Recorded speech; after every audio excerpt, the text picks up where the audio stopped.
14 अगस्त के मौके के ऊपर एक महफिल जो मुनक्किद की गई थी जो GHQ के अंदर, जहाँ पे ऑल स्टार्स मौजूद थे जो रोशनी डाल रहे थे अपने अक्स की, और मुस्कुराहटें भी हो रही थी, बात भी की थी। पहला इंटेलिजेंस चीफ है फॉर्म साबिका जो इस तरीके से इसको अब कोर्ट मार्शल होने के लिए जा रहा है। तो खान साहब ने कहा कि मेरा टेम्परेचर हाई होता तो मैं जुडिशियल कमीशन बनाने की दरखास्त करता।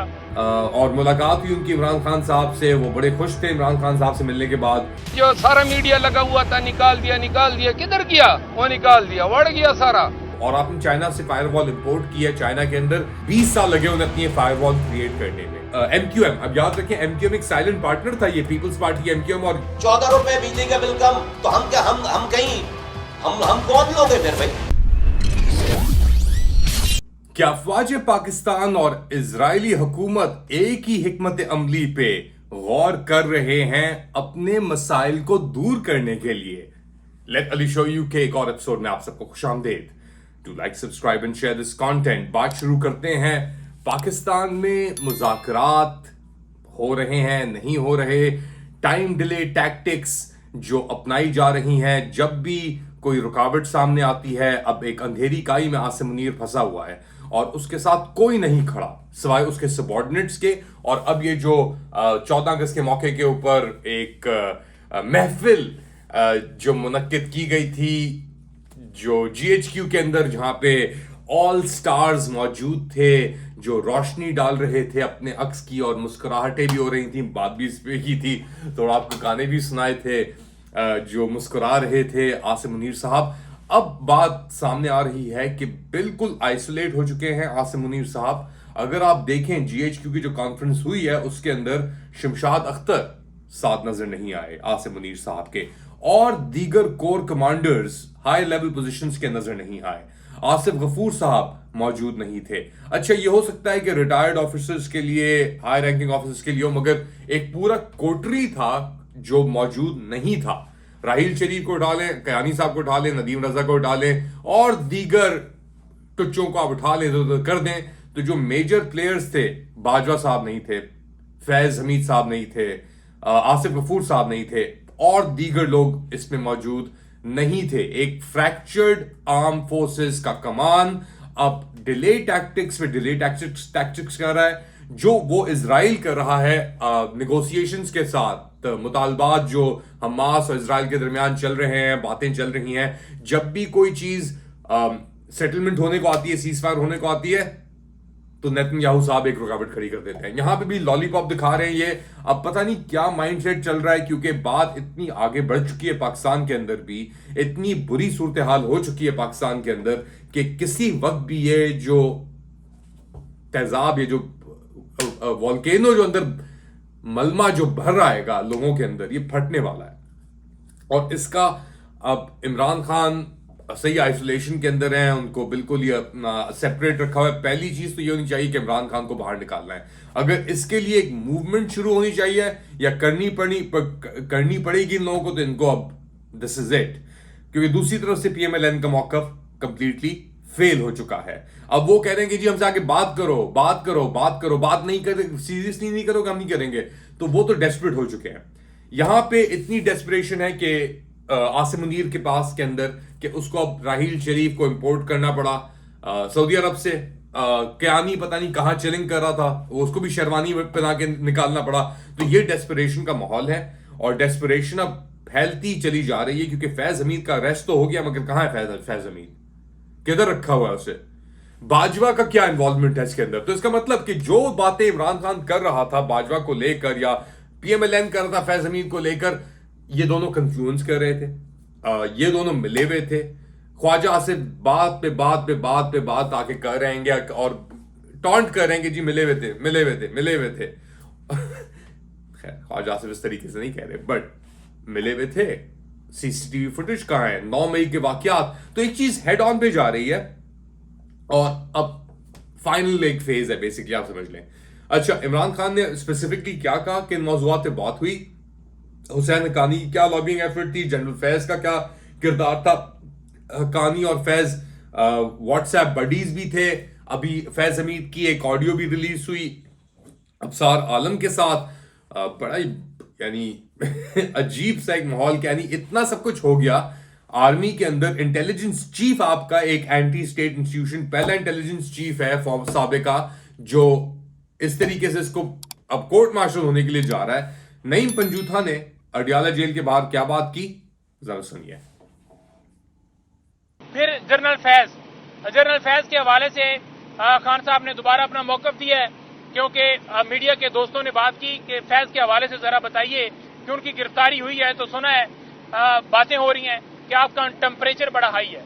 तो खान साहब ने कहा कि मेरा टेम्परेचर हाई होता तो मैं जुडिशल कमीशन बनाने की दरखास्त करता। अच्छा, नईम पंजूथा ने यह बात की। दूसरी तरफ से जो साबिक शेर अफजल मरवत, पाकिस्तान तहरीक इंसाफ के रहनुमा कह लें आप, जो भी कहना है कह लें आप, तो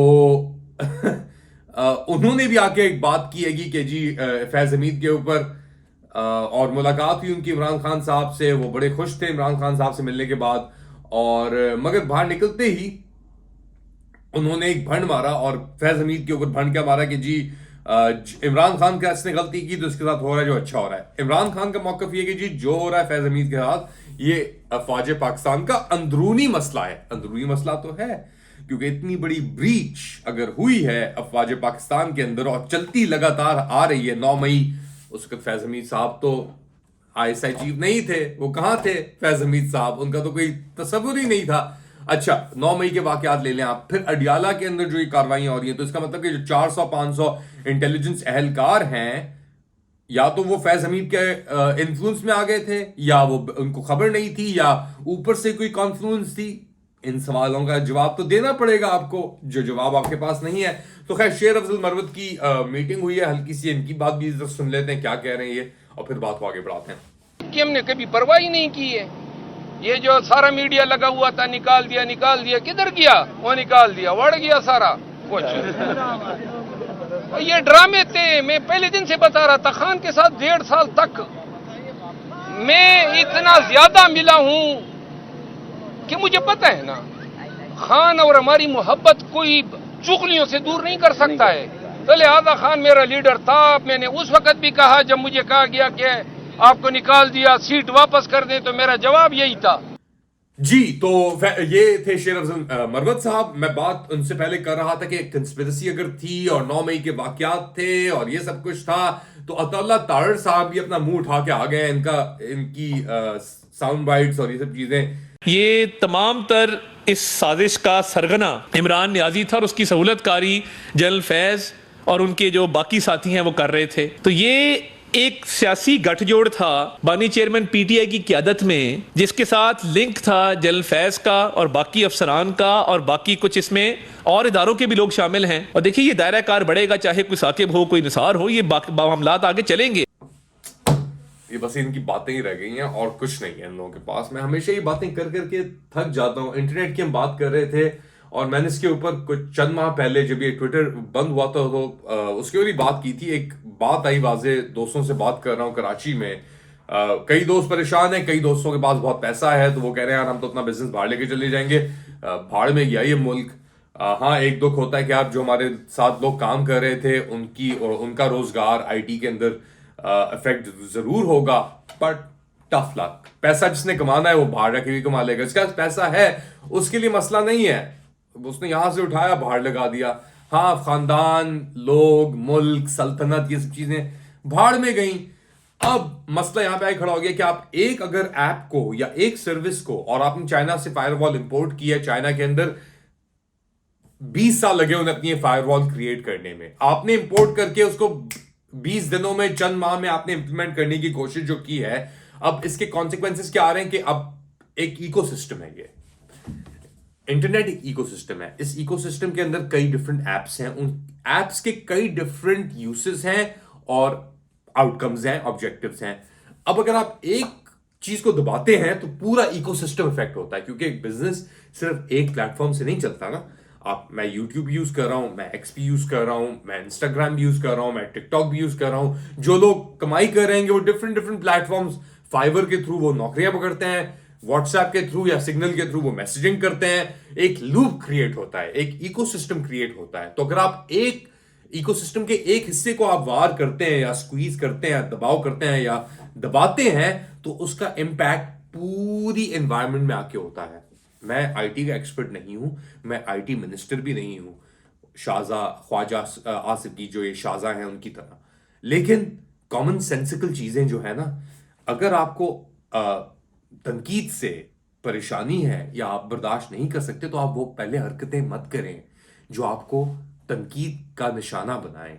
फॉर एग्जाम्पल, जो आपने मुल्क की मईशत की तबाही कर दी और करते चले जा रहे हैं इसाक डार, एक बार फिर उनको एक एडवाइजरी कमेटी एक बनाई जा रही है कि जी मुल्क को इससे बुरहान से, वो लोग जो इस मुल्क को इस बुरहान में घसीटा है, जिन्होंने 20-30 साल की मद में, उनको आप दोबारा, यानी चोरों को आप दोबारा, makes perfect sense, why not, चोरों को जिन्होंने डाके मार मार के आपने नीचे गिरा दिया, पहुंचा दिया इस लेवल पे, उनको अगर आप वापस चोरी रोकने के लिए या निजाम सही करने के लिए नहीं करेंगे तो किससे के लेके आएंगे?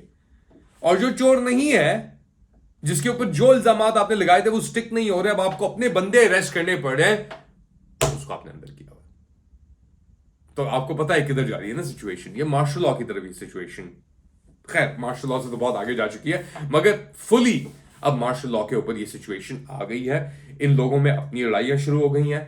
जैसे एमक्यूएम के लीडर मुस्तफा कमाल ने एक वार किया है शहबाज शरीफ साहब के ऊपर और नवाज शरीफ साहब के ऊपर और पाकिस्तान पीपल्स पार्टी के ऊपर, और ये जो कीमतें बढ़ रही हैं, इलेक्ट्रिसिटी की मद में इजाफा हुआ है, इन सब चीजों को देख के पीएमएलएन और एमक्यूएम, अब याद रखें एमक्यूएम एक साइलेंट पार्टनर था, ये पीपल्स पार्टी एमक्यूएम, और ये टोला था ना फॉर्म 47 का जो मुनक्किद किया गया था, जो चोरी डाके मार के इनको बना के सवार के अंदर डाला गया था, अभी अंदर से ही फट रहे हैं एक दूसरे के साथ। सुने मुस्तफा कमाल कह क्या रहा है पीएमएलएन के ऊपर, तनकीद के ऊपर और हुकूमत के ये जो डबल स्टैंडर्ड चल रहे हैं इनके ऊपर। ये तो 24 करोड़ लोगों का मसला है, तो हम कल ये सिंध के और पूरे पाकिस्तान के लोग आपकी प्रेस कॉन्फ्रेंस देखकर हमारे अंदर बड़े लड्डू फूट रहे हैं हमारे दिलों में। हम इस मुल्क के शहरी नहीं है क्या? आप पंजाब में अनाउंस कर रहे हैं 14 रुपए बिजली का बिल कम, तो हम क्या हम कहीं हम कौन लोग हैं फिर भाई? फिर आप कहते हैं कि मुल्क में शोरिश क्यों हो रही है, मुल्क में ऐसी बात क्यों हो रही है? आप अपने अमाल देखें, अपनी जो है वो कंडक्ट देखें। बहुत ही गलत सीन था कल जो कुछ भी हुआ है। जी, तो ये थे मुस्तफा कमाल साहब, साबिक नाजिम कराची के, और जो एक अंदर एक लुट मची हुई है। या अब देखें, अगर आपके पास अपनी बुनियाद ना हो, अब मुस्तफा कमाल को भी तो प्रेशर कहीं ना कहीं से तो आग लग रही होगी ना, कोई चीज उनके पास नहीं है, कोई चीज उनको मिली नहीं उनको जबरदस्ती हुई है एक्चुअली उनके साथ, तो जबरदस्ती उन्हें फंसा के इस काही में डाल दिया गया, क्योंकि उनको सीट से वैसे ही नहीं जीती थी एमक्यूएम ने कराची के अंदर। मैं जानता हूं, मैं था उधर उस वक्त, क्या हाल था एमक्यूएम के, कंप्लीट वाइप आउट हो चुका था एमक्यूएम। यार एक सीट शायद मुश्किल से जीती है उन्होंने, उनको आपने उठा के 14, 15, 16, 18 सीटें आपने पकड़ा दी, तो क्या करेंगे फिर एंड में? अब इस हुकूमत के पास टाइम नहीं है, इन लोगों के पास टाइम नहीं है, इसलिए ये लोग लड़ रहे हैं, इसलिए ये लोग इतनी बातें कर रहे हैं, इसलिए मियां नवाज शरीफ आके मुझे क्यों निकाला और 10 साल पुरानी बातें भी रिगर्जिटेट कर रहे हैं। भाई तुम्हारा वक्त पूरा हो गया है, जाओ लंदन, यारी वारी खाओ, थोड़े पाए खाओ, मरने से पहले थोड़ी मगफरत कर लो, सऊदी अरेबिया चले जाओ अपने टोले को लेकर। और अगर नहीं जा सकते तो फिर बस सही है, देखो क्या होता है, हम तो देख रहे हैं, आप भी देख रहे हैं, इसलिए लाइक, सब्सक्राइब एंड शेयर करें। पेट्रियन के ऊपर पहला सब्सक्राइबर, बड़ी मेहरबानी आपने, अली फारूक साहब हैं, उन्होंने सब्सक्राइब किया है, बहुत मशकूर हूं आपका। $5 उन्होंने सब्सक्रिप्शन दी है। ये $5 मैं जो भी मुझे पेट्रियन से मिलता है, खैर अभी तो फिलहाल कुछ नहीं मिल रहा, पेट्रियन, यूट्यूब और ये सब इनके ऊपर बिल्ड हो रहा है, मगर मेरी उम्मीद है कि जो भी मुझे यहां से मिलेगा मैं डालूंगा ऐसे किसी फिलाई काम के ऊपर, या तो मैं भेजूंगा ईदी, या भेजूंगा शौकत खानम, या इस तरीके से। और मैं कहूंगा कि आप भी भेजें, अगर मेरे जरिए होता है तो वेल एंड गुड, अगर आप अपने जरिए करते हैं वेल एंड गुड, मगर मेरे Patreon let Ali show you, YouTube के ऊपर लेट अली शो यू, और एक्स के ऊपर अली_मुस्तफा, ये सब प्लेटफॉर्म्स आपके पास मौजूद हैं। Instagram let Ali show you, TikTok let Ali show you. तो please do like, subscribe and share this content, और पेट्रोनाइज करते रहें। बहुत बहुत शुक्रिया अली फारूक साहब आपका, और इस चीज का मैं आपके लिए बहुत मशकूर हूं। फिलहाल इतना ही, अपना ख्याल रखिएगा, अल्लाह हाफिज।